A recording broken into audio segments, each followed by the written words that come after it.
సూరజ్ ఇవాళ ఒక కొత్త పంత చూస్తున్నాం, కొత్త రకం న్యూస్ వింటున్నాం. రైతు భరోసా కావాలంటే రైతులు తప్పనిసరిగా దరఖాస్తు చేసుకోవాలి. అప్లికేషన్ పెట్టుకున్న వారికి మాత్రమే పెట్టుబడి సాయం ఇస్తాం. అలాగే రైతు భరోసా కోసం రైతుల నుంచి దరఖాస్తులు స్వీకరించాలని కేబినెట్ సబ్ కమిటీ నిర్ణయించినట్టుగా మనకు తెలుస్తోంది. సో దరఖాస్తు చేసుకుంటేనే భరోసా ఇస్తామంటే దీన్ని ఎలా చూడాలంటారు?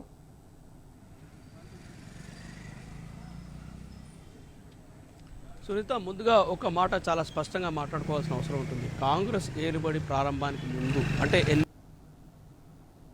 ఎన్నికల సందర్భంగా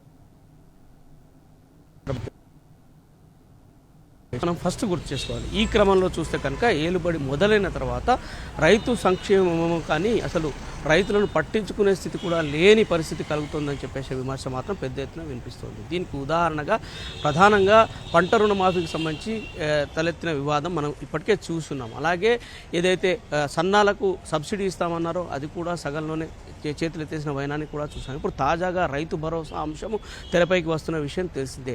గత ప్రభుత్వం రైతు బంధు పేరిట రైతులను అప్పుల నుంచి విముక్తి చేసే క్రమంలో కొంత పంటకు పెట్టుబడి సాయాన్ని అందించే ఒక సదుద్దేశంతో రైతు బంధు పథకాన్ని ప్రవేశపెట్టిన విషయం తెలిసిందే. ఎకరాకు 5,000 రూపాయలు ఇస్తామని చెప్పేసి కూడా ఇచ్చి మొత్తంగా కూడా ఎకరాకు 5,000 చొప్పున అందరికి కూడా దాదాపుగా 1,50,00,000 ఎకరాలకు 70 లక్షల మంది రైతులకు తెలంగాణ సర్కార్ అప్పట్లో ఈ రైతు బంధు పథకాన్ని వర్తింపజేసిన విషయం తెలిసింది. ఇక ఆ పథకాన్ని పేరు మార్పిడితో పాటుగా దాన్ని 7,500కు పెంచుతామని చెప్పేసి రేవంత్ సర్కార్ ప్రకటించిన తర్వాత చూస్తున్నాము. గతంలో ప్రభుత్వం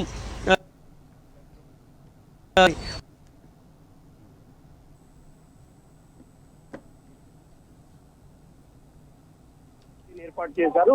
ఇందులో కేవలం ఫిల్టరేషన్ లో భాగంగా అంటే రైతులను ఫిల్టర్ చేసే క్రమంలో మాత్రమే ఈ భరోసాకు సంబంధించి కొన్ని నియమ నిబంధనలు రేపు కేబినెట్ కు ప్రపోజ్ చేయబోతున్నారు. ఈ క్రమంలోనే పెద్ద ఎత్తున వివాదం చెలరేగే అవకాశం చాలా స్పష్టంగా కనిపిస్తుంది. దరఖాస్తు చేసుకోవాలి రైతు భరోసాకు రైతులందరూ కూడా అని చెప్పేసి రైతు భరోసాకు రైతులందరూ కూడా అని చెప్పేసి ఒక నిబంధన తెరపైకి రాబోతుంది. అలాగే రైతులంతా కూడా డిక్లరేషన్ ఇవ్వాల్సి ఉంటుందని చెప్పేసి కూడా ఈ వివాదం తెరపైకి వస్తున్న విషయాన్ని కూడా మనకు స్పష్టంగా కనిపిస్తుంది. వీటన్నిటి నేపథ్యంలో తాజాగా రైతుల్లో అసహనం పెళ్లిబుక్కుతున్న పరిస్థితి కనిపిస్తుంది.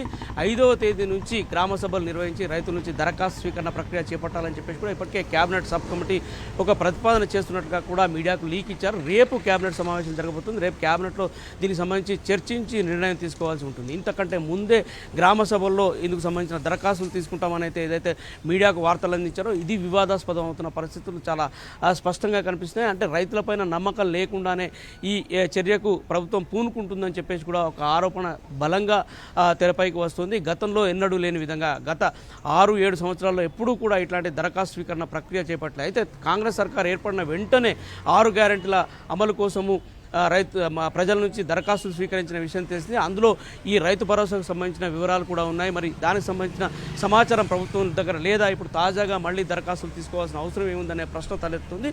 ప్రధానంగా ఈ దరఖాస్తుల స్వీకరణ ప్రక్రియ అనేది మొదలైతే మాత్రం దళారుల వ్యవస్థ మరొకసారి విడిచిపడే అవకాశాలు ఉంటాయి.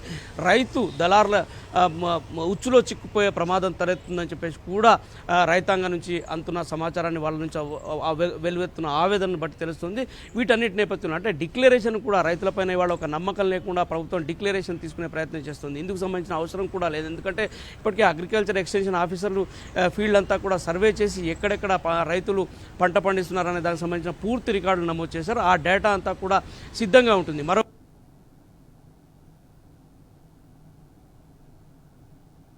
మరి వీటన్నిటిని ద్వారా క్రోడీకరించిన సమాచారాన్ని ఏం చేస్తున్నారు? మళ్ళీ ఇప్పుడు రైతాంగం దరఖాస్తు చేసుకోవాల్సిన అవసరం ఏంటి? అంటే దరఖాస్తు చేసుకోకుంటే మరి రైతు భరోసా వర్తిస్తుందా లేదా అన్న సంశయం కూడా శంక కూడా వాళ్ళ వ్యక్తం అవుతుంది. ఒకవేళ గ్రామాల్లో లేకుండా భూమి కలిగిన రైతుల పరిస్థితి ఏంటి? వేరే ప్రాంతాల్లో ఉండేవాళ్ళు, విదేశాల్లో ఉండేవాళ్ళు లేదా రాజధాని లాంటి చోట్లకు బతుకుదెరు కోసం వచ్చిన వాళ్ళు తమ గ్రామాలకు వెళ్ళి దరఖాస్తులు చేసుకోవాల్సి ఉన్న పరిస్థితుల్లో మరి ఆ ఖర్చంతా కూడా ప్రజలపైన భారము, రైతాంగం పైన భారంగా పరిణమించే అవకాశాలు ఉంటాయని చెప్పేసి కూడా విమర్శలు వెల్లువెత్తున్నాయి. అయితే ఈ గైడ్ లైన్స్ ఏవైతే రూపొందించి ఇప్పుడు ప్రతిపాదిస్తుందో కేబినెట్ సబ్ కమిటీ ప్రతిపాదిస్తుందో ఈ గైడ్ లైన్స్ కూడా ఎమ్మెల్యేలు పెద్ద ఎత్తున ఆందోళన రేకెత్తిస్తున్నాయని చెప్పేసి ఒక సమాచారం కూడా తెరపైకి వస్తుంది. మంత్రులు, ఎమ్మెల్యేలు తమ నియోజకవర్గాల్లో ఈ నిబంధనల ద్వారా రైతు భరోసా లబ్ధిదారులకు సంబంధించిన ఈ జాబితా కుదించుకుపోయే అవకాశాల నేపథ్యంలో వాళ్ళలో స్పష్టమైన ఆవేదన వ్యక్తమవుతుంది. ఏరియాలో ఈ ఆందోళన ఆ ఎమ్మెల్యేలో స్పష్టంగా కనిపిస్తుంది. దాదాపుగా 40,000 మంది సింగరేణి ఉద్యోగుల్లో 50% పైగా కూడా ఐటీ కట్టే వాళ్ళు ఉన్నారు. ఒకవేళ ఐటీ నిబంధన కనుక వర్తింపజేసే వాళ్ళందరూ కూడా అన్యాయం జరిగే అవకాశాలు ఉంటాయి. అనేక సందర్భాల్లో ఇవాళ ప్రభుత్వం సింగరేణికి సంబంధించిన నిధులు కూడా వాడుకుంటున్న నేపథ్యంలో ఆ ఉద్యోగ వాళ్ళు ఒకవేళ అనర్హుల అయితే మాత్రం తమకు సంకట పరిస్థితి తప్పవని చెప్పేసి ఈ కోల్ బెల్ట్ ఏరియాకు సంబంధించి 14 జిల్లాల 14 నియోజకవర్గాల ఎమ్మెల్యేలు కూడా ఆందోళన వ్యక్తం చేస్తున్నారు. ఇప్పటికే వాళ్ళు అదే ప్రాంతానికి సంబంధించిన ఒక మంత్రిని మధ్యవర్తిగా పెట్టి ముఖ్యమంత్రితో రాయబారం నేర్పుతున్న పరిస్థితులు కూడా చాలా స్పష్టంగా కనిపిస్తాయి. ఈ నిబంధనలు శరాఘాతంగా మారి తమ ప్రాంతాల్లో తమ నియోజకవర్గాల్లో ప్రజలు అనర్హత వేటు పడితే తమకు ఖచ్చితంగా నష్టం చేకూరుతుందనే భావన కూడా వాళ్ళలో చాలా స్పష్టంగా కనిపిస్తుంది. ఎందుకంటే పంట రుణమాఫీ ఉదాహరణగా వాళ్ళు చూపుతున్నారు. పంట రుణమాఫీలో దాదాపుగా 40 నుంచి 50% మందికి లబ్ధి చేకూరలేదు.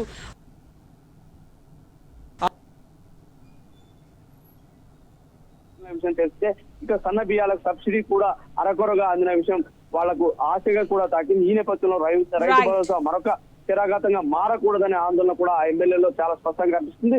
వీటన్నిటి పరిస్థితుల దృష్ట్యా రేపు కేబినెట్ లో జరగబోయే చర్చ చాలా కీలకంగా మారిందని చెప్పాల్సి ఉంటుంది.